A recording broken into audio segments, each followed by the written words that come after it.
Welcome to the first edition of the DMV Takes podcast. I'm your host, Jordan Johnson, and each week I'll be providing you with news and information about the local sports teams within the DMV metro area, the DC, Maryland, and Virginia area.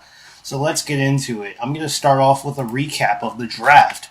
For the Ravens and the Redskins, I give them solid grades for the draft. And start with Baltimore as they drafted Marlon Humphrey in the first round. Obviously, he fell to them after teams went up and got the quarterbacks and receivers that they needed. And Humphrey, being an Alabama guy, of course, attracted Ozzie Newsome. Secondary was a need, but I think it would have been better to take him in the later rounds. But Humphrey is a good player. I still think he would have been there in the second round. But obviously, it was a little bit of a reach, but still a good player. He's going to come in and contribute right away opposite Jimmy Smith. And I think he's going to be a good pick. It's just we'll have to wait and see whether he's going to be good or be great like number one Revis cornerback. A la Revis. He's a great cornerback. And obviously, with the second round, they went with Tyus Bowser, linebacker out of Houston. And this one I'm really questioning as he had his character concerns getting into that fight last year that pretty much ended his season with a broken hand. He can be a great linebacker based on the tape, but he seems like he's really raw based on his tape at Houston.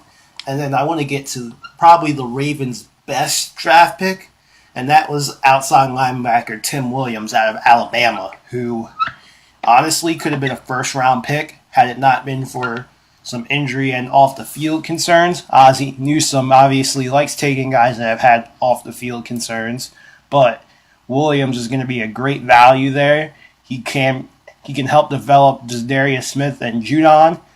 Obviously, Judon was undrafted last year and came in, contributed very well. And so I feel like he can help those guys because he's going to provide them with depth. And that's the main thing that the Ravens needed last year. In the last couple years, is obviously guys gotten hurt. Terrell Suggs, his injury didn't really help last year. In the last couple years, he's dealt with his fair share of injuries, and he's going to provide great depth. And he could be the replacement to Suggs, because Suggs, being in his 30s, is probably on his last couple years or so. Now I'm going to get to the Redskins, who had Jonathan Allen fall right into their lap. They bring the former DMV top prospect back home, and he's going to start opposite Ryan Kerrigan, and that's going to be a great value for them.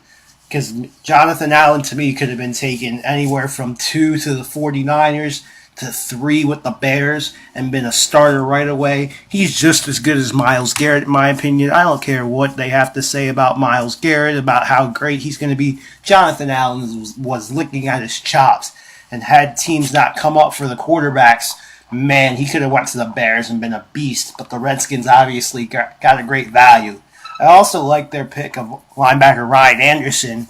Anderson, he started with Tim Williams at Alabama. And I think he's going to come in and be a day one starter right away. And then talk about Samaje Perine, who they were able to get in the fourth round.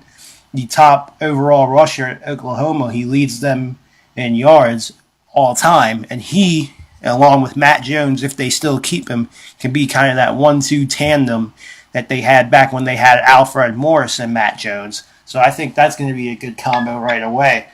Now let's get on to the Orioles and the Nats. Talk about the last couple games for both teams. The Orioles went up to New York, best record in the American League, and then they laid 2 eggs against the Yankees. Obviously, on Friday night, the 9-1 lead blown in 11 innings. Not great, but you know what? At this point in the season, we're at the end of April, I'm not in panic mode yet. Yes, the Yankees are licking at the chops. They have Aaron Judge. They're going to be a good team. They're going to be right there until the end. But look, you're going to have your hiccups.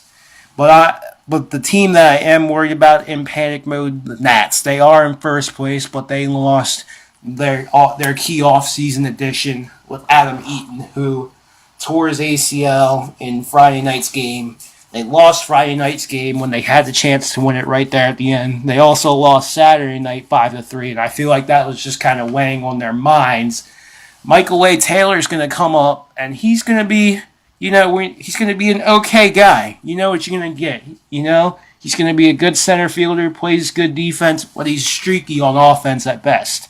And for Dusty Baker, he'll figure out a way. I mean, obviously the pitching staff's going to keep them within the fold. Strasburg, Scherzer, Gio Gonzalez, they're going to keep the Nats right there till the end. And they might win the division. The Mets, we'll have to see if the Mets rebound. They obviously taken 2 or 3 from the Nats. The Mets and Marlins probably have the best chance of catching the Nats in the East right now as it stands. And we'll have to wait and see. And then my final topic, college lacrosse. And we'll talk about a game for the Maryland Terrapins.